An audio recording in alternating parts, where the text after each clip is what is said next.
जिला लिया कोट सुल्तान के हरिजन पब्लिक स्कूल के नन्हे तालिब इल्म अब्दुल अहद सरगानी ने मरी घोड़ा गली स्काउटिंग कैंप में पंजाब सतह के मुकाबला नातख्वानी जिसमें पंजाब भर के 68 स्कूल्स ने हिस्सा लिया।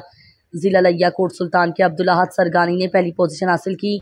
अब्दुल अहद सरगानी मुल्क के मारूफ सनाख्वान मुस्तफ़ा सरदार अल्लाह नवाज खान सरगानी ज़िले रहनुमा जमयत उलमा इस्लाम के छोटे साहिबजादे हैं। अब्दुल अहद सरगानी को पंजाब सतह के मुकाबला नातख्वानी में पहली पोजीशन हासिल करने पर मौलाना हबीबुल्ला खान अमीर JUI तहसील लिया, मौलाना मुफ्ती ज़ियाउल हक कारी, मोहम्मद रमज़ान वसीम लगारी, सरदार यूनिस सरगानी, सरदार रियाज सरगानी, सरदार खुर्शीद सरगानी, सरदार फहद सरगानी व दीगर दोस्तों ने सरदार अल्लाह नवाज खान सरगानी को मुबारकबाद पेश की है। उन्होंने कहा है कि उम्मीद करते हैं कि ज़िला इंतज़ामिया भी तालिब इल्म की हौसला अफजाई के लिए आज़ाज़ व इकराम से नवाजेगी।